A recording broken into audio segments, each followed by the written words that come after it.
A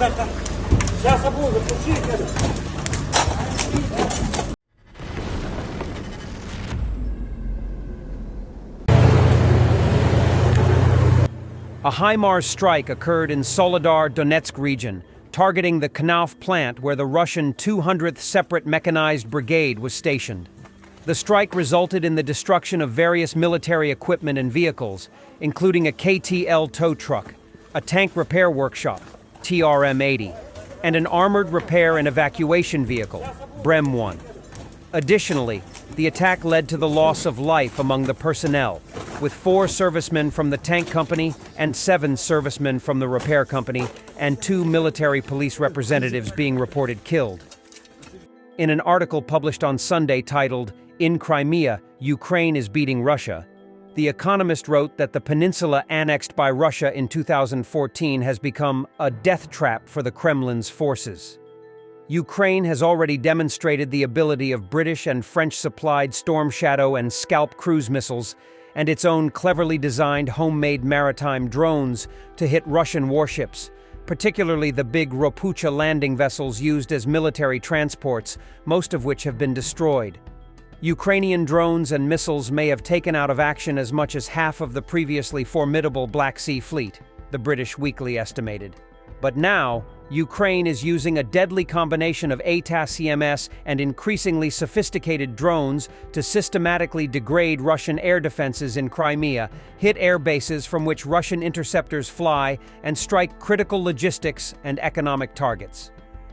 British strategist Sir Lawrence Freedman says that the focus on crippling Russia's air defense network may also be part of the preparation for the imminent arrival of the first batches of F-16 fighter jets from Europe. Generals quoted by the magazine said that the Russian forces and assets on the peninsula have nowhere to hide as surveillance tracks their every move, and that the Kerch Bridge is doomed as Ukrainian forces will destroy it when the time is right. Meanwhile, the American online journal Business Insider published a video story over the weekend describing how Ukraine's successful attacks on the Black Sea Fleet have transformed modern warfare. The $61 billion military support package, which was finally approved by the U.S. Congress in April after months of delays, is already making a difference. As reported by Economist over the past week, there has been a slowdown in Russia's offensive against Ukraine's second-largest city, Kharkiv. On Thursday, May 30th, President Joe Biden relaxed restrictions on the use of American weapons against military targets in Russia, enabling Ukraine to defend Kharkiv better. Furthermore, the arrival of ATACMS ballistic missiles, capable of hitting targets up to 300 kilometers away, has enabled Ukraine to strike crucial locations in Russian-occupied Crimea with precision. Despite the remaining restrictions on targeting other areas in Russia, Ukraine's successful campaign in Crimea showcases its potential. According to Ben Hodges, a former commander of American forces in Europe, the Ukrainians are systematically in the process of making Ukraine uninhabitable for Russian forces. With strategic strikes on military infrastructure and the use of advanced drones, Ukraine is converting an occupied peninsula from a Russian asset to a liability. Ukraine's efforts are further supported by British and French-supplied cruise missiles and homemade drones, significantly impacting the Black Sea Fleet and forcing Russian vessels to relocate. The upcoming summer season will test Crimea's strategic value, as a decrease in tourism could indicate a shift from a prestigious project to a burden on Russian resources.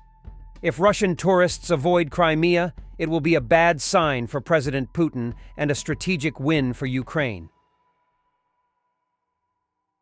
Interview with English subtitles of 24-year-old Russian captured in North Kharkiv. Out of 300, only 9 of them remained after a few days. He speaks of colossal losses, confusion, and blocking troops. They are told to move forward no matter what. When they arrive at the first UA village, it was empty. Then it was a rain of fire. Крутой укреп район. Я вот, честно, даже не разбиравшись, даже не понимал, куда еду. Я даже сообразить не мог, что настолько все происходит. С вашей стороны работают хорошо, минометы хорошо работают. Что минометами и долбят. Минометы, польки, танки. Успевают убивать всю живую силу. Оборона, именно, могу сказать, за это направление она хорошая. Потерь у нас очень много, либо из-за безалаберности, либо просто они, нашего командования, либо они просто даже не знают, что делать, они не ожидали сами этого. Я Овчинков Валерий Игоревич, 11 июля 2000 года рождения. Республика Коми, город Сосногорск, улица Ленина, 3519. Позывной. Правый. Татуировки есть? Да, буква В. Контрактник. 9-й полк, 2-я В-рота, 3-й батальон. Из тюрьмы подписал. А что, до зоны не доходит информация? Доходят, говорят, что много бегут и в спину стреляют. Вот так. И, косят, да, косят. Вот как у нас было, нас погнали, то есть мы уже пошли не первый. Пошел сначала полк, а потом уже мой. Какой полк? 9-м это стрелковый. Рота сборщиков, батальон, две роты В. Это сколько людей? Около 200-250, может.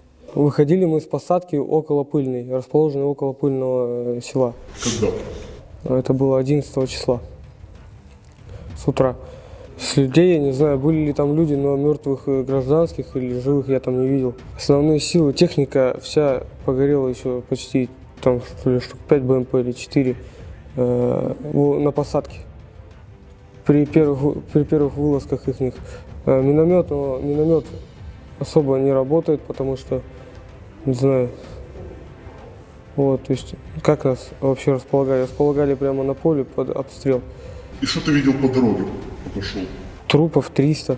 Трупов много с нашей стороны, потому что пускают как мясо просто вперед и не убирают минометы, а дают обстреливать как живую мишень просто, как в тир игра. Да, выстрелял я походу по своим, потому что тогда штурмовали впереди при нас следующую посадку, где находятся блиндажи вот на П-образного вида посреди поля, и дальше выход к 3 домам, получается вот так, к 3 домам, где озеро какой-то пруд. Там идут сверху 2 посадки вот так, большие леса. В общем, двигался батальон, человек, наверное, 300 может быть. Никого не осталось, из батальона осталось 9 человек, которых поставили вот я и другие ребята, которые, не один из них вышник был, которые были впереди. Считаю себя долбоебом, потому что сделал неправильный выбор, лучше бы досидел срок. Хотел очиститься, чтобы от меня отстали менты, я уже сижу не первый раз в надзор, и мне не дают ни на работу устроиться, ничего, не уехать с этой Коми, блин, хоть куда-то как-то. Поддержки у меня нету, одна бабушка, родители на меня забили, и жизнь вот так. Так сколько ты повоевал? По факту нас привезли в Луганск 18 апреля. 7 что ли, с утра нас привезли под Белгород, оттуда, с Луганска. После обмена, если он случится, снова пойдешь на войну? Никогда. Что ты сделаешь? Я откажу, чтобы получить срок. Дадут срок, добавят. Не знаю, я буду сидеть в тюрьме, но не пойду никогда больше в этот ад. Thanks for watching, and don't forget to subscribe. Also, if you want to support Warthog Defense, please become our member and get early access to new videos, exclusive members-only videos, and become administrator in comment section. The membership link is in the description. Rescues every day. We had a guy last week, it's 6 rescues in 6 days. You know, he's doing the job every day.